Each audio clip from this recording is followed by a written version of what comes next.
Mimi Lumu Hamisi Mwitu pamoja na wenzangu Bi Johari Haji Kaburu, Bi Luma Hamisi Akilimali na Bi Pendo D Kombolela, ambao ni wapiga kura jimbo la Kigoma mjini, tumekuja kutoa taarifa kwa vyombo vya habari kuhusu shauri la uchaguzi namba 28949 la mwaka 2025 lilofunguliwa na wapiga kura wa jimbo la Kigoma mjini dhidi ya Clayton Revocatus Chipando Baba Levo.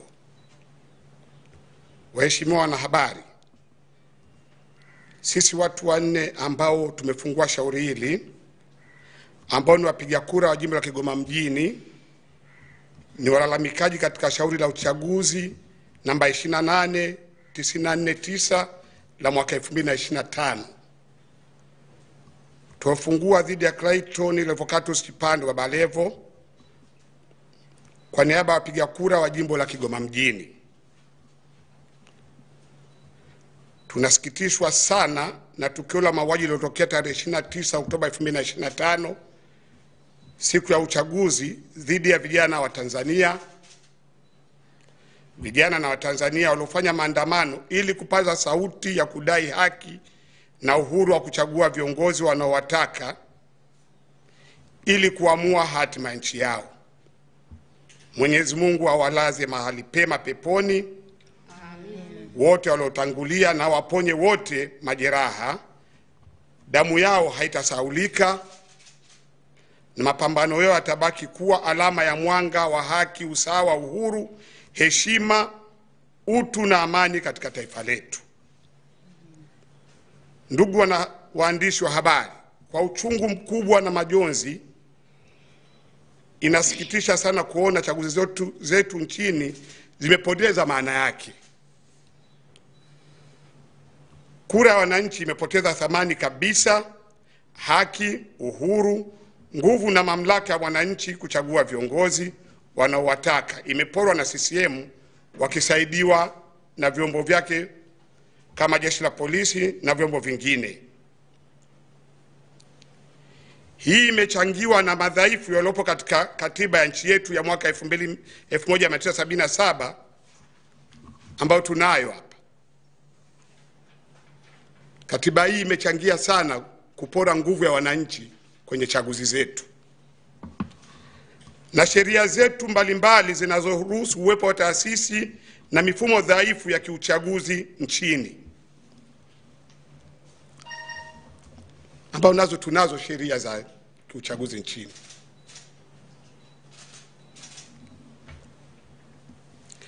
Hivyo basi tunatoa wito kwa wananchi wote wa jimbo la Kigoma mjini, mkoa wa Kigoma na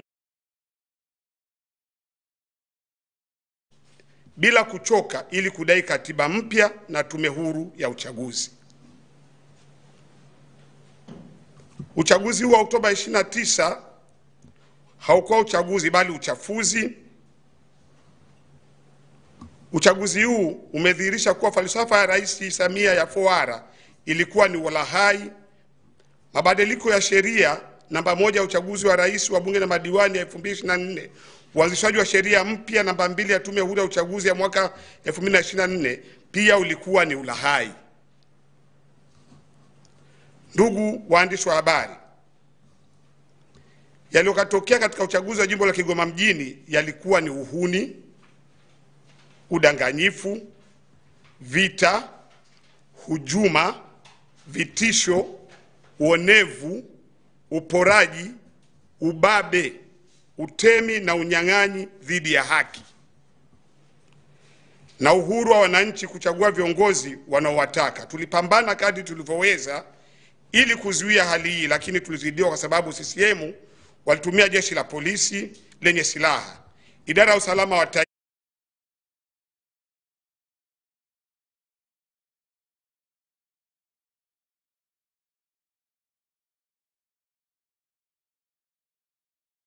kwa sababu zifuatazo.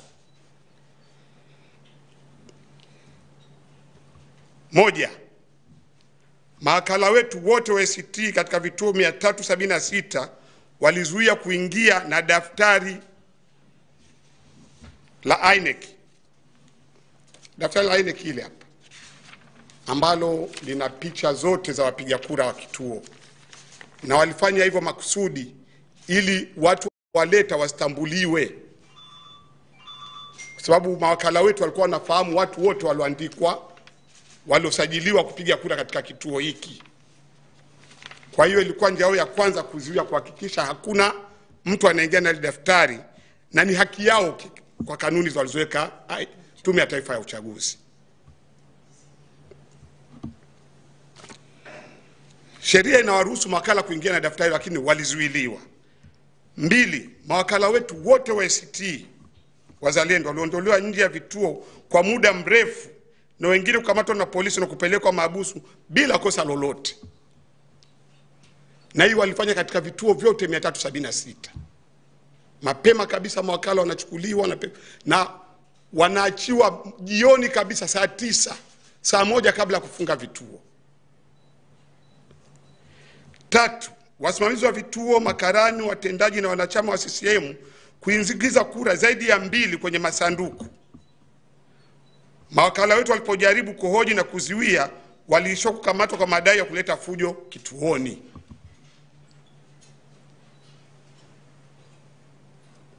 Wana CCM walikuwa wanatoa kadi hadi 5 ambazo kwa tayari zimenunuliwa, na mtu anakuja na kadi pale asema nampigia kura huyu ndugu yangu, ana udhuru, amechoka, ana kazi, kwa na ilikubaliwa kwenye vituo vyetu vya kupiga kura Kigoma mjini.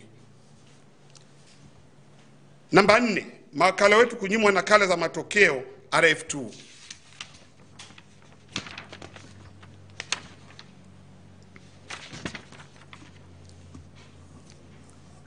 Namba 5, kufanya majumuisho ya kura ya siri bila kumtaarifu mgombea wa ACT ndugu Zitto Zuberi Kabwe wala wakala wake Bwana Yunus Ruhomvya kwenye majumuisho walifanya wenyewe tu.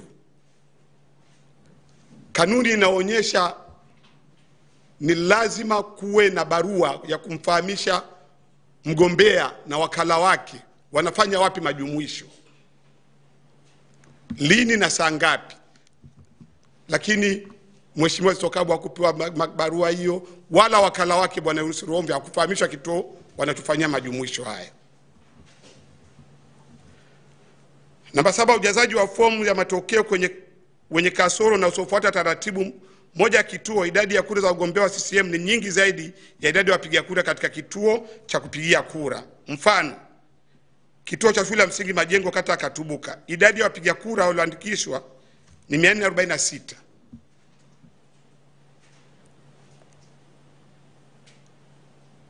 Idadi halisi ni 103 waliopiga kura. Hii kwa kuwa ni mambo ya kiushahidi tutakuja kuyazungumza huko mbele, kwa sababu ni mambo ambayo. Namba 8, utangazaji wa idadi ya kura usioeleweka. Awali CCM itangaza kupewa kura 35,725 ya mgombea wa ubunge, na Mheshimiwa Zitto Kabwe kupewa 16,119. Ila baadaye mgombea wa CCM aliongezewa kura na kwa 50,000. Kwa hiyo kuwa na idadi ya kura 85,727 ili kushabiana na kura za mgombea urais wa CCM ngazi ya jimbo la Kigoma mjini. Uchaguzi mara ya kwanza ilitangazwa Bwana Clayton Babalevo alipata kura 35,000 na Zitto 16,000, lakini wanasema Mama Samia alipata kura 85,000. Watu wakahoji vipi? Wakatangaza mara ya pili, Babalevo alipata 50 na Zitto sasa amepata 35 ili kupeleka 85 sawa sawa na Rais Samia. Kwa unaona kuna ubabaishaji, wanatangaza matokeo mawili ambayo si taratibu. Mgombea wa CCM na kundi lake alikuwa akipita kwenye vituo na kuwatukana, kuwapiga na hasa kuwatisha bastola wanachama wa ACT Wazalendo na wapiga kura waliofahamika kumuunga mkono mgombea wa ACT Wazalendo. Mfano Bi Pendo huyu ni miongoni wa waliotishiwa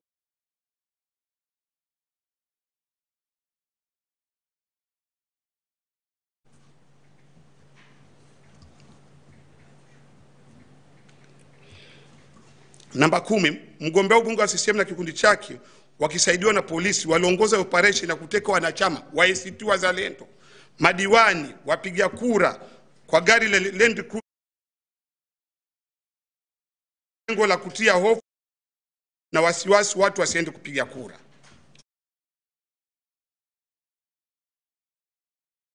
Kata Kitongoni, Kacheche Maulidi Kacheche alichukuliwa na hii gari Land Cruiser akapelekwa kituoni. Hii gari ilikuja kunichukua mimi nyumbani kwangu saa 3 usiku. Nilikuwa na familia yangu. Nikapelekwa kituoni na sikuorodheshwa kwenye orodha walioingizwa kituoni. Nikanyang'anywa viatu, nikanyang'anywa mkanda, nikanyang'anywa na shilingi 700 nilizokuwa nazo mfukoni. Na asubuhi nimeachiwa saa 7 mchana, nadai hivi vitu, naambiwa bwana wewe nenda tafuta na wewe chochote hapo. Nimepewa mkanda ambao wale mabouncer ya Marekani, wale macheza mieleka hawaenei. Mimi unanineaje huo mkanda? Nauliza 700 zangu, wasema wewe bwana nenda bwana, unataka mengine hapo. Viatu vyangu wasema utajijua, tafuta hapo. Nilikuwa viatu vizuri vya ngozi vipya. Nimepewa viatu vya Kimasai vimechani na nimeweka kama kumbukumbu nyumbani. Hiyo ndio jeshi letu la polisi ambalo tunategemea tatusimamia kwenye shughuli zetu. Namba 11 ni kauli za matusi za matamshi ya udini jukwani lenye lengo la kumgombanisha mgombea wa ACT Wazalendo ndugu Zitto Zuberi Kabwe na waumini wa dini tofauti. Mfano, kauli ya Zitto ni Muislamu ila hajawahi kutoa na kuchangia kwa ajili ya dini yake ya Kiislamu. Hii ni kauli kwanza sema na mgombea kwenye majukwaa. Sasa inazo sababu ambazo zimetufanya sisi tuje kutoa taarifa na kulalamikia. Namba 12, tukataza kupiga kura kuchanwa na kupigwa mihuri bila uwepo wa mtu aliyeingia kupiga kura. Ndugu wanahabari, jimbo la Kigoma mjini lilokuwa linafanyika, karani wa uchaguzi anachana karatasi zote zile za kwenye kitabu, anazigonga mihuri, anakaa nazo mezani. Kwa hiyo kuna watu maalum alikuwa anawapa 2, 3 ambazo zimeshagongwa mihuri kwenda kupiga kura. Na akija mtu ambao anaamini huyu siye wetu, alikuwa apewe zile zilizokushachana. Alikuwa atafuta kitabu kingine ndio anapewa. Hizo kushachana ambazo kwanza zimeshapigwa kura, walikuwa wanapewa watu maalum kwenye vituo vyetu vya kupigia kura. Namba 13, watu kuruhusiwa kuingia na vitambulisho zaidi ya 2 hadi 5 wakisema wametumwa na wenye vitambulisho kwa kupigia kura sababu hawajiwezi. Ile nimelisema hapa na limefanyika sana katika jimbo letu la Kigoma mjini. Vituo vyote 376. Namba 14, uwepo wa rushwa za wazi kwenye majukwaa kwa kugawa fedha waziwazi na kwa ushahidi. Kwenye mikutano kuna gaonya hela, kwenye harusi, kwenye vilio, mgombea anaenda kugawa hela wazi, kinyume kabisa na kanuni za uchaguzi ambazo zimepangwa na INEC. Namba 15, viongozi wa chama kadhaa wa CCM kuwa wasimamizi wasaidizi wa vituo vya kupigia kura. Mfano, kata ya Kasingirima kituo namba 1 shule ya msingi Kichangachui, msimamizi msaidizi wa kituo alikuwa anaitwa Abdalla Mpiana ambaye ni katibu wa CCM kata ya Machinjioni. Katibu wa Chama cha Mapinduzi wa jumuiya yake anakuwa msimamizi kituoni. Na ukiuliza sema alisha hapa huyu. Akisha hapa basi anakuwa hawezi kuwa.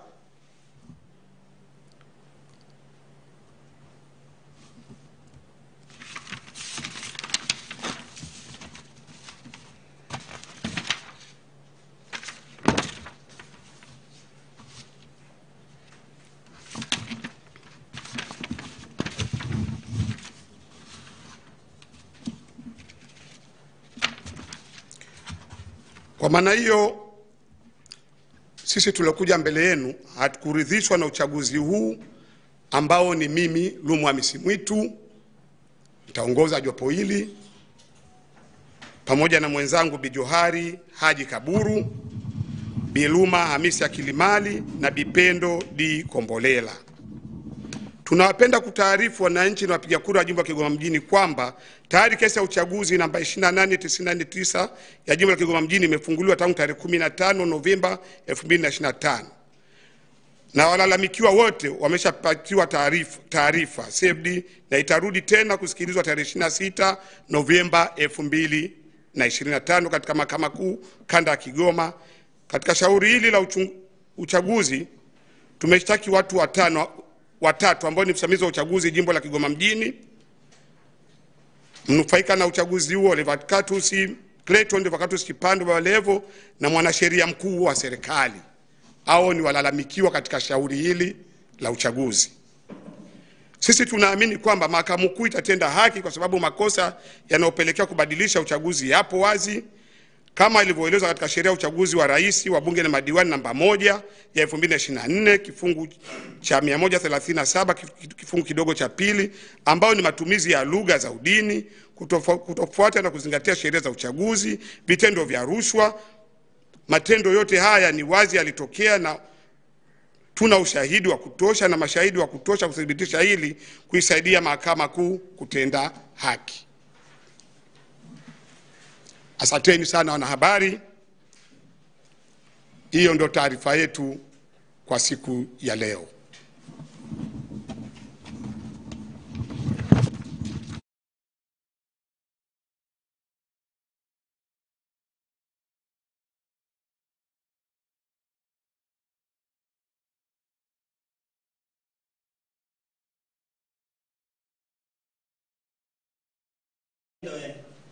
Aelezee ukasahau kile wafutishiwa nini bastola ile historia yake ilivyokuwa.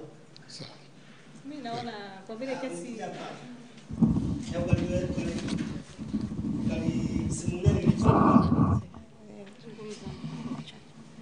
Habari za asubuhi ndugu waandishi wa habari. Ni kweli kabisa majira ya saa 4 siku hiyo tarehe 29 alikuja mgombea wa CCM Levacatus Kipando Babalevo.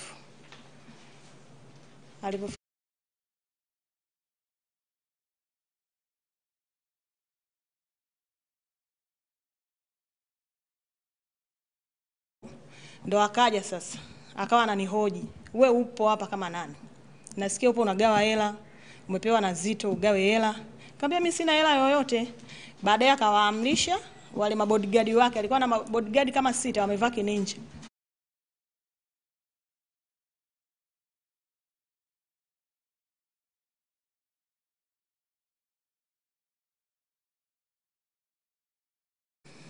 Wakapiga yoe. Ikawa ni vurugu kweli. Wapo baadhi walifanikiwa kuchukua kurekodi. Kwa hiyo ikawa ni tafrani kubwa, yani vurugu, wananchi wanapiga kelele, mnampeleka wapi, mnampeleka wapi?